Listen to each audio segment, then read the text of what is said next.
G'day folks, Catherine here, your on-the-spot reporter. I'm taking one for the team today. Well, I put the heat pump air conditioner on super duper hot to get the room pleasantly hot, and I've left the torch going over there, haven't I? It's just after 5 o'clock, which is too close to sunset. There's actually very little light coming in the main window. I've got all the lights on. They are, of course, all colour incorrect, but hopefully all being colour incorrect in a different way, they'll be acceptable. This video is about 2 book reviews, and I'm going to turn off the torch that's annoying me.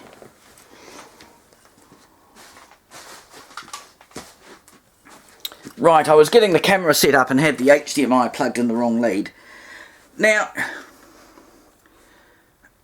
a few weeks ago, I was listening to Radio New Zealand, and they sometimes have book reviews a couple of times a week. And sometimes they sound quite good. So I look on the library website and see if the library have ordered it in, and sometimes it takes a few months.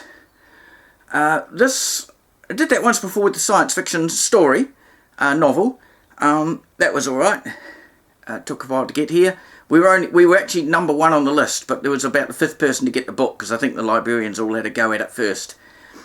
This other one, when I went on to order it, and you know, the library does buy in 5 or 10 copies or whatever, we were number 35 on the list, so it took us a while to get it. And it is, so I've been waiting for that book for probably about 2 or 3 months, because we were number 35 on the list. You get it for up to 6 weeks, it can't be renewed if there's people waiting on the list. There's another book I've been waiting about 5 years for, and that I had to buy. When I started having dealings with the Amateur Radio Club, I was also aware of several other clubs that share use of the same club rooms. There's a Experimental Electronics Club, which is known as the Robot Club, for no other reason than, well, it is. That's not really up my alley. Nice people there. I've been along to a couple of times. It's not really up my alley. There's a Vintage Radio Club, and you can actually see one in the video there. So there's a Vintage Radio Club, and they share the same building.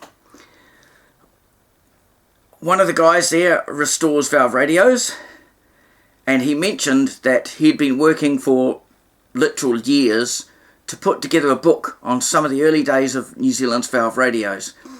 A lot of people think New Zealand a little colonial outpost, but well, we made our own radios, and actually televisions too in the early days, but we made our own valve radios.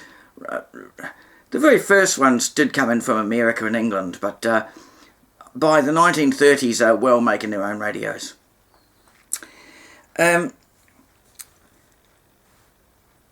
Some of the oldest workers in those radio companies were still around, and he thought it was important to go and speak to the people and get their stories and copies of photos and whatever where possible while they were still around.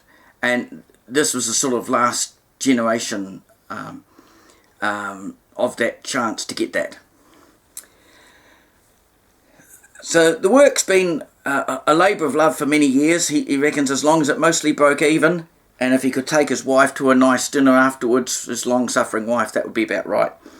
I think she's going to need a lot more than a nice dinner. He was in consultation with a publisher based in Invercargill, but they can do technical books with high-quality colour pictures and that kind of thing. And they said, mate, there's a limit to the page number we can bind, that the book binders can actually print the pages and get them bound together. So the book is here. It's called Radio Pre-Eminent, the Radio Corporation of New Zealand story by Steve Dunford. So there it is.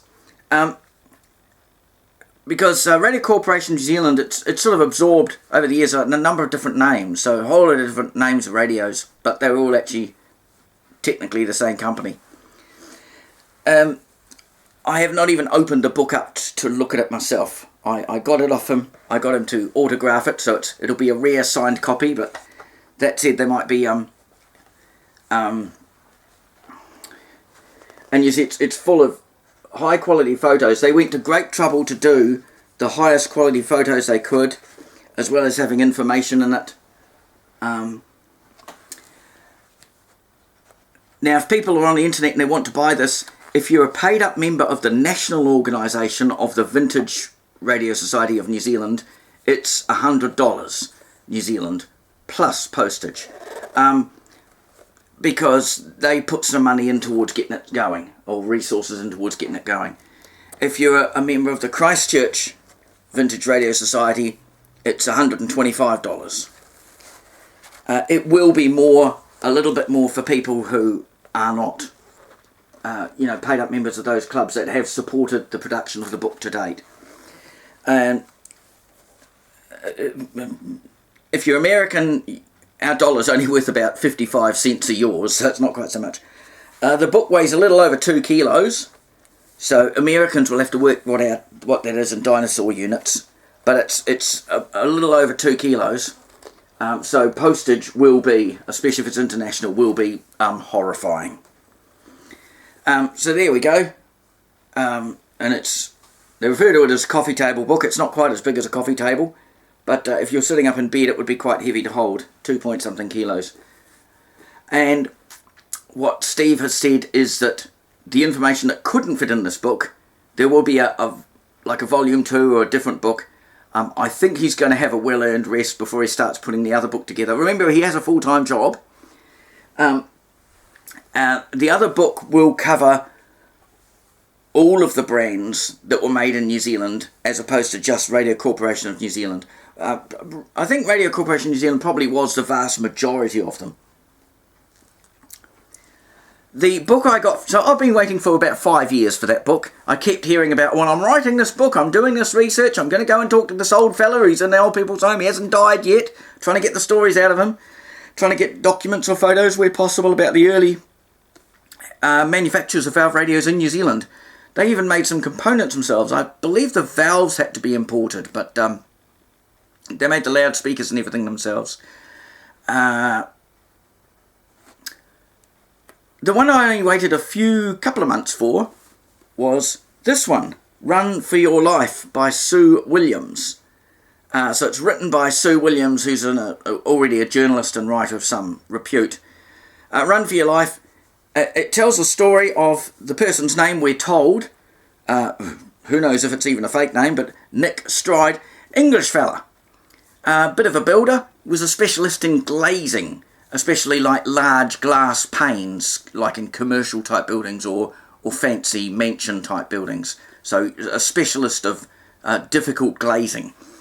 And he was a young fellow, he'd had a bit of a marriage and a divorce, and he got the opportunity to go and work on a new British embassy building in Moscow in Russia. So this is a few years ago now, about in the 90s or something. And he was sort of more like a foreman or supervisor.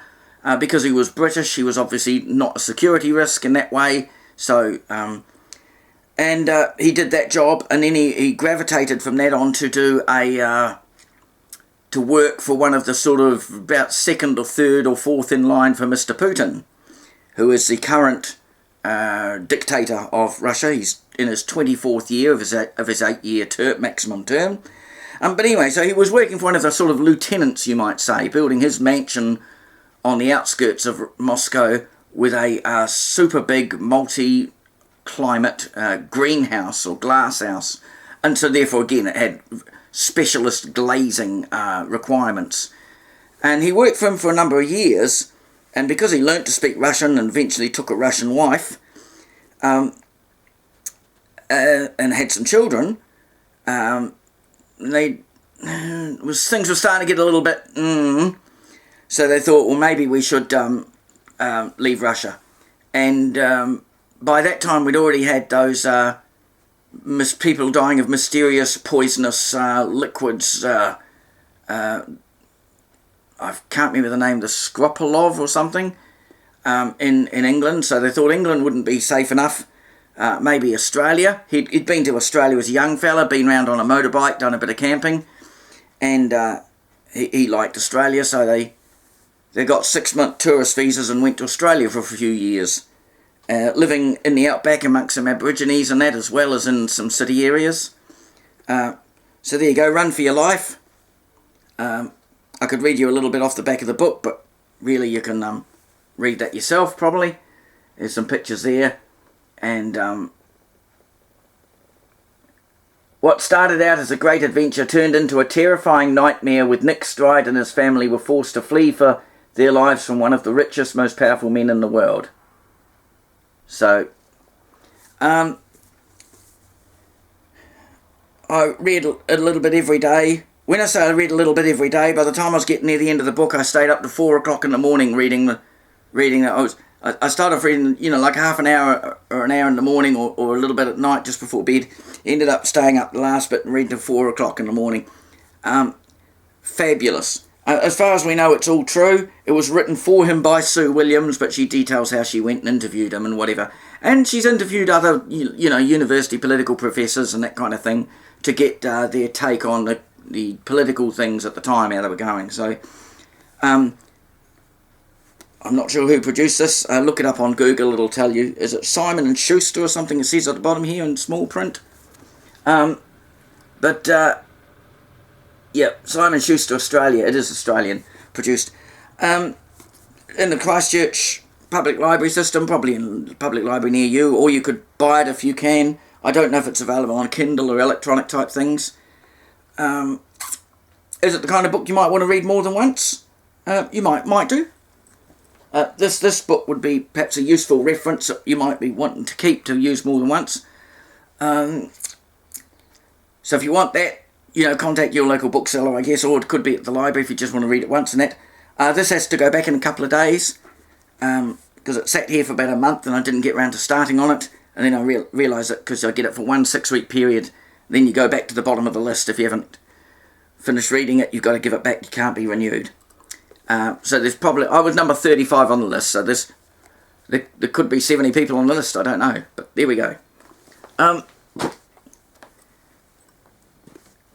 haven't read Steve's book yet. I'm sure it's fantastic, especially for geeks, for old valve radios that are made in New Zealand, and certainly many were sold under different brands, but they're all part of Radio Corporation in New Zealand, was many of them, and we will have to wait, hopefully not a whole 5 years, but he's done the research and he's already got the first couple of 100 pages of Volume 2, which will be the New Zealand built radios built by other than Radio Corporation of New Zealand.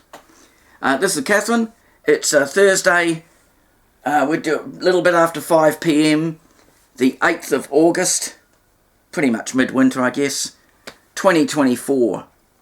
I don't know how long this has gone for. It's gone for long enough, and some people will say, I stopped watching 5 minutes ago, it's gone for too blimmin' long. We got the Morse code teaching thing up on the wall behind me. That's not the system I'm using at the moment. I am actually a little bit learning Morse code. And we've got the repeater map up on this side. Christchurch repeater map. Of course, our biggest repeater got burnt up in the Port Hills fire in January. So, but we're lucky we've got about 8 others to get by on. This is Catherine. Cheerio for now. I guess I have to get up and go and turn the camera off. You're not still watching, are you? Haven't you got homes to go to? Haven't you got a job? Switch off. I'm not going to tell you again. Alright, I'll tell you one more time. Cheers.